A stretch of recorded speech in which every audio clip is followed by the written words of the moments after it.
What is secularism? What was the Soviet system? The Union of Soviet Socialist Republic (USSR) come into being after the Socialist Revolution in Russia in 1917. Their revolution was inspired the ideas of socialism as opposed to capitalism and the need for an egalitarian society. This was perhaps the biggest attempt in human history to abolish the institution of private property and conclusion design a society based on principle of equality. In doing so, the makers of the Soviet system gave primary to the state and the institution of the party.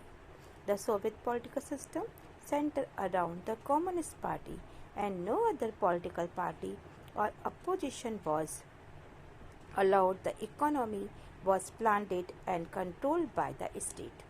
Socialist Soviet गणराज्य USSR Russia में हुई 1970 की socialist revolution के बाद अस्तित्व में आया। यह रेवोल्यूशन कैपिटल व्यवस्था के विरोध में हुई थी और सोशलिस्ट की आइडियोलॉजी और इक्वलिटी सोसाइटी की जरूरत से प्रेरित थी।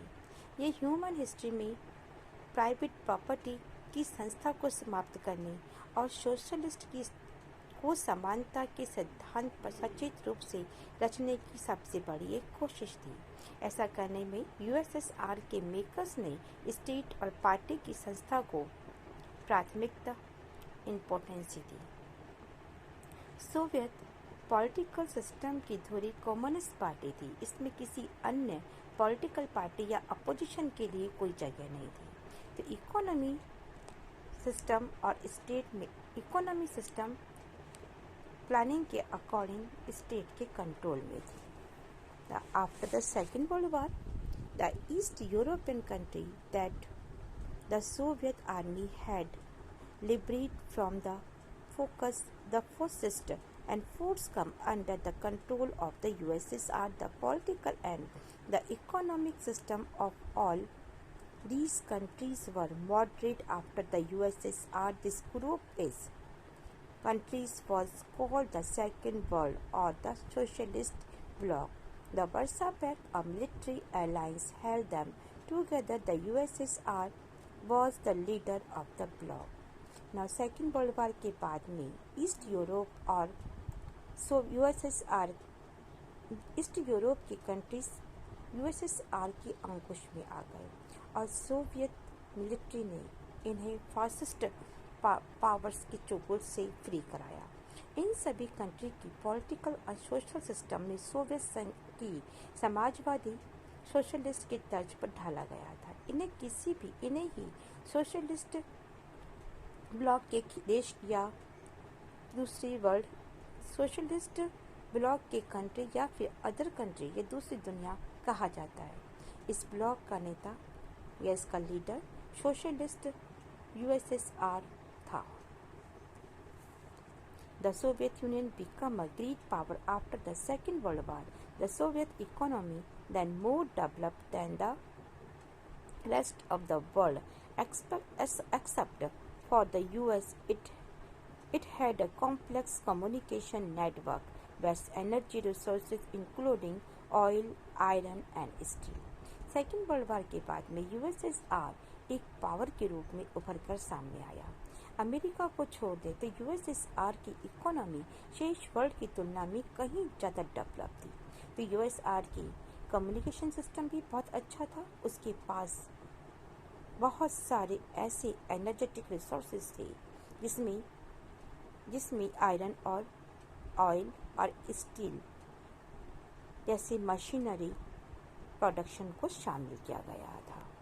The many machinery production and the transport sector to conduct it removed area and efficiency. It had domestic consumer industries and product everything from pins to car. Through their quality did not much that the Western capitalist country, the Soviet state ensured a minimum standard of living for all citizens, and the government subsidized basic necessity including health, education, child care, and other welfare schemes. There was no unemployed. State ownership was the dominant form of ownership. Land and productivity assets were owned and controlled by the Soviet state. Now, इसमें आपने देखा iron और machinery इसमें शामिल थी। तो Soviet संघ की दूर दराज के ऐसी एरिया जहाँ पर कम्युनिकेशन एंड जाने आने के लिए सुव्यवस्था थी, तो इस प्रणाली के कारण ये आपस में जुड़े हुए थे। तो यूएसएसआर का घरेलू उपभोक्ता यानी जो डोमेस्टिक इन्वेस्टिगेशंस था, ये बहुत ही डेवलप था। पिन से लेकर के कार तक की सारी चीज़ों का डेवलपमेंट या सब चीज़ों का प्रोडक्शन, पिन से लेकर के कार तक सारा का सारा domestic consumer and industry and producer, pin to car, everything is a producer, हर चीज़ यहाँ पर होती थी। तो प्रोड्यूसर उद्योग बनाने वाली ऐसी वस्तुएं थी, लिहाजा जो वेस्टर्न कंट्रीज के स्तर के नहीं थे, यानी कि इसका जो क्वालिटी था ये बहुत ही डाउन था। इसलिए बट यूएसएसआर की जो गवर्नमेंट ने अपने सभी सिटीजन्स के लिए एक बेसिक लाइफ निश्चित कर दी थी कि जितनी भी उनकी ज़रूरत की चीज़ें हैं, जैसे बच्चों के लिए देखभाल के लिए ये हेल्थ हो गया या एजुकेशन है या वेलफेयर की थिंग्स है, ये सब वहाँ पर दिया करते थे, हर चीज़ प्रोवाइड थी। यहाँ पर कोई भी आदमी अनएजुकेटेड या बेरोजगार नहीं था, यानी कि चाइल्ड केयर वेलफेयर स्कीम सब लगा रखी थी, कोई यहाँ पे अनएम्प्लॉयड नहीं था। लैंड और state ownership was dominate from the owner. Land जो थी ये भी लोगों को उन्होंने दे रखी थी, and land and productivity assist were owner and control by the Soviet state. लेकिन लैंड और अदर थिंग्स के ऊपर जो कंट्रोल था वो सोवियत की स्टेट का ही था। The Soviet system however become very bureaucratic and authoritarian, making the life very difficult for its citizen। कहते हैं कि सोवियत सिस्टम के अंदर ब्यूरेंसी इतना ज़्यादा कसता चला गया कि ये जो सिस्टम था कुछ समय के बाद यहाँ के लोगों का जीवन जो था बहुत ही कठिन होता चला गया। Lack of democracy and absence of freedom of speech, staged by people who often express their dissent in the jokes and cartoon।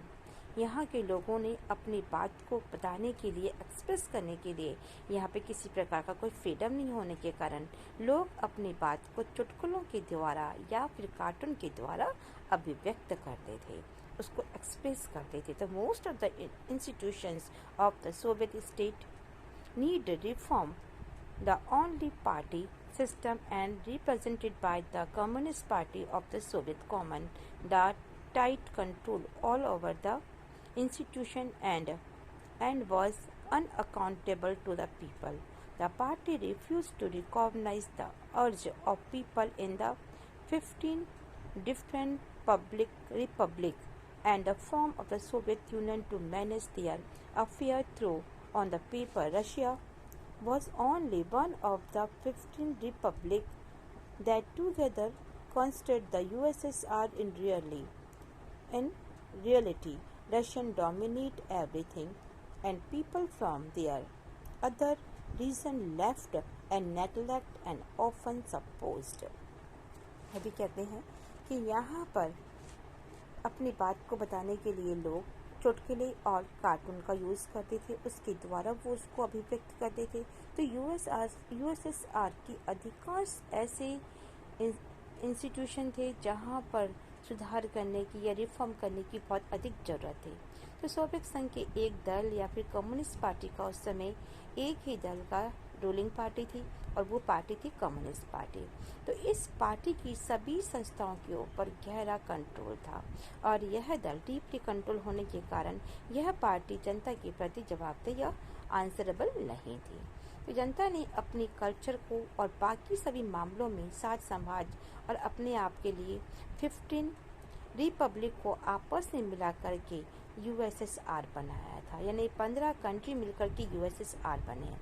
लेकिन पार्टी ने जनता की इस इच्छा को आइडेंटिफाई करने से रिफ्यूज़ कर दिया। हालांकि यूएसएसआर की अगर आप मैप को देखते हो तो रशिया और यूएसएसआर की 15 रिपब्लिक में से एक था, लेकिन वास्तव में रूस का हर मामले में खुद की डोमिनी थी और अन्य क्षेत्रों में भी जनता का अक्सर उपेक्षित करते थे। इसलिए ये महसूस कराती है कि अकेला रशिया जो था ये 15 यूएसएसआर की यानी 15 कंट्रीज के ऊपर अकेला कंट्री है।